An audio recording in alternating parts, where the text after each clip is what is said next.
देश और दुनिया की तमाम छोटी और बड़ी खबरों के लिए हमारे चैनल को सब्सक्राइब करना न भूलें और बेल का बटन जरूर दबाएं।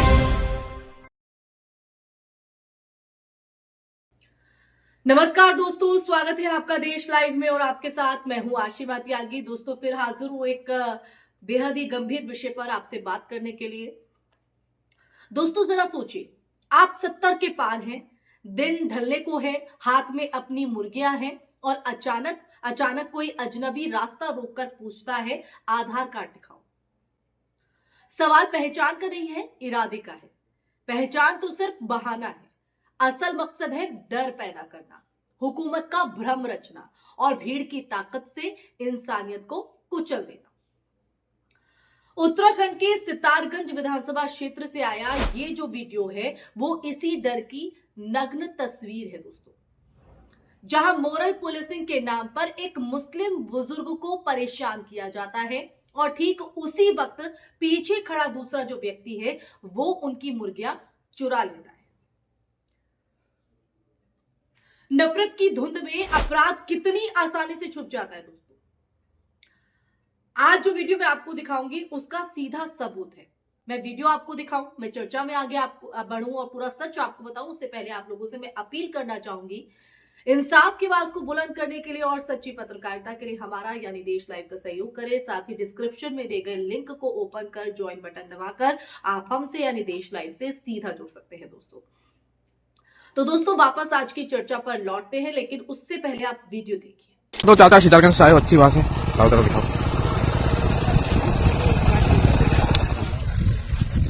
दिखाओ दिखाओ चाचा, आधार कार्ड तो रह गया। मंगवाओ घर से, व्यापार कर लो, अच्छी बात है, लेकिन सामान पूरा रखो। सामान पूरा है, कमी छमी उतारी थी। फोन करो घर पे, आधार कार्ड मंगवाओ। तो फोन है नहीं, फोन नंबर बताओ, मैं लगवा रहा हूँ। घर का नंबर बताओ, मैं अपने फोन पे मंगवा रहा हूँ। ये भी एक चाचा आज आए हैं मुर्गी बेचने के लिए, देखो आधार कार्ड लाया नहीं है, सितारगंज का बता रहा है। मुझे लग नहीं रहा है इनका आधार कार्ड सितारगंज का है। मुझे आधार कार्ड चाहिए, नहीं चालान करवाऊंगा, मैं भी पुलिस वाले को बुलाऊंगा। चाचा घर का आधार कार्ड मंगवाओ पहले,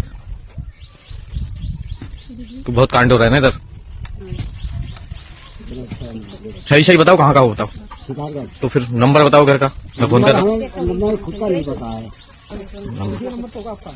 कोई डायरी वगैरह नहीं है ना, लड़के का भी नंबर है, हमारा भी है। हाँ। और शमशाद के फार्म पर से आए। शमशाद का हो चाहे जिसका हो, हमें कोई मतलब नहीं, आधार कार्ड मंगवाओ। ठीक है, आप आधार कार्ड मंगवाओ। तो वीडियो आपने देखा, अब घटना के विश्लेषण पर आते हैं। वीडियो में जो दिखता है दोस्तों वो सिर्फ एक व्यक्ति की गुंडागर्दी नहीं दिखी, बल्कि एक संगठित मानसिकता का संकेत दिखा है। देखा ना आपने वीडियो। आधार कार्ड जो नागरिकता का प्रमाण है, उसे सड़क पर खड़े होकर जांचने का अधिकार आखिर किसने दिया? ना पुलिस ने, ना प्रशासन।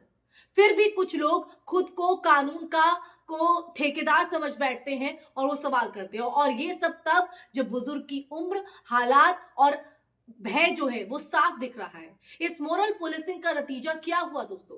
बुजुर्ग अपमानित हुए, भयभीत हुए और उनकी मुर्गियां चोरी हो गई। यानी नफरत ने अपराध को कवर कर दिया और अपराध ने नफरत को खाद। अब पैटर्न की पहचान, ये कोई अकेली घटना नहीं है। इससे पहले काशीपुर शहर में एक कश्मीरी युवक के साथ मारपीट की घटना सामने आई थी दोस्तों। सवाल उठता है कि क्या ये अलग अलग घटनाएं हैं या एक ही सोच की कड़ियां? जब किसी की पहचान देखकर उसे रोका जाता है, पीटा जाता है, उसकी वैधता पर सवाल उठते हैं, तो ये संयोग नहीं, पैटर्न है। और ये वही पैटर्न है जिसमें राष्ट्रवाद का मुखौटा पहनकर भीड़ कानून अपने हाथ में ले लेती है और प्रशासन की चुप्पी उसे और साहसी बना देती है। और प्रशासन चुप क्यों रहता है? प्रशासन का काम चुप रहने का है क्या? प्रशासन का काम है कानून को रक्षा करना, कानून को अमली जामा पहनाना। और कानून की जब बात हो रही है तो बात आती है कानूनी और नैतिक संदर्भ की। भारत का संविधान हर नागरिक को गरिमा, स्वतंत्रता और समानता का अधिकार देता है। ये हमारी संविधान की खूबसूरती है। सड़क पर आधार कार्ड जांचना, किसी को डराना या उसके सामान पर हाथ साफ करना, ये सभी कृत्य कानूनन अपराध है। यहां दोहरी मार दिखती है दोस्तों। पहले पहचान के आधार पर मानसिक उत्पीड़न और फिर अवसर पाकर चोरी। ये बताता है, दर्शाता है कि नफरत सिर्फ सामाजिक जहर नहीं बल्कि अपराध का औजार भी बन चुकी है। और ये नफरत कहां जाकर रुकेगी? और ये नफरत किस लिए दोस्तों? क्या वो इस देश का हिस्सा नहीं है? अब आते हैं प्रशासनिक जिम्मेदारी पर। उत्तराखंड पुलिस की भूमिका यहां पर निर्णायक हो जाती है। अगर ऐसे नफरती गैंग्स पर समय रहते कार्रवाई नहीं होती तो उधम सिंह नगर जिला नफरत की आग में झोंका जा सकता है। पुलिस का काम सिर्फ एफआईआर दर्ज करना नहीं बल्कि निवारक कार्रवाई भी है। पेट्रोलिंग, पहचान आधारित उत्पीड़न पर सख्त चेतावनी और ऐसे वीडियो सामने आते ही त्वरित गिरफ्तारी। चुप्पी यहां तटस्थता नहीं, सहमति बन जाती है दोस्तों। जी हां, सहमति।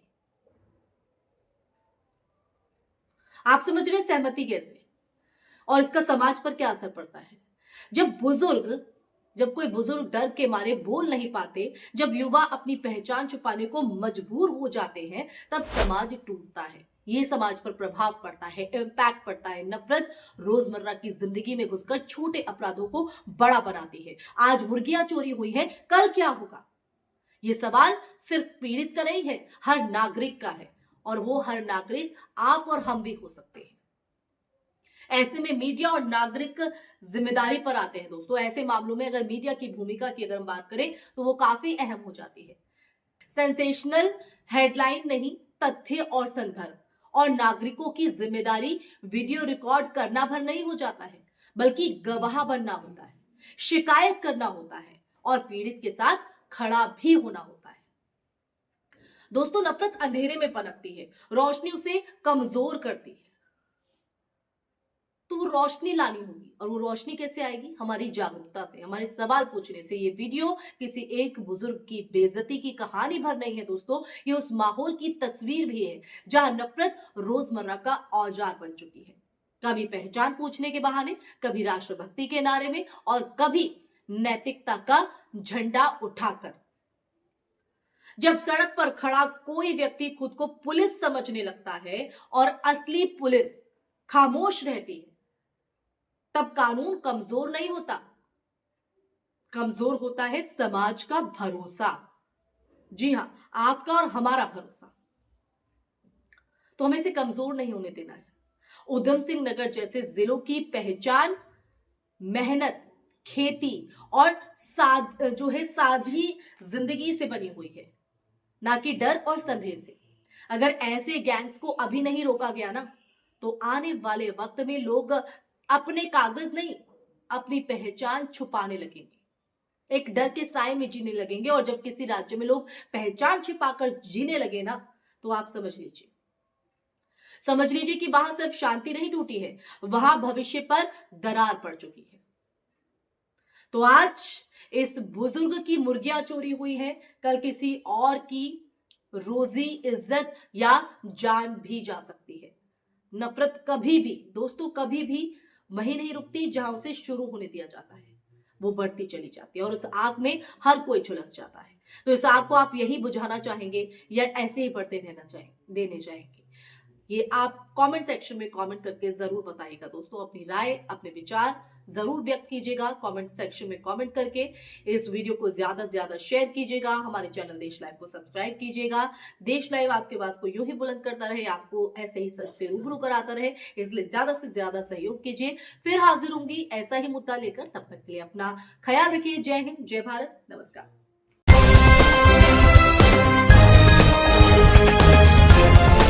देश और दुनिया की तमाम छोटी और बड़ी खबरों के लिए हमारे चैनल को सब्सक्राइब करना न भूलें और बेल का बटन जरूर दबाएं।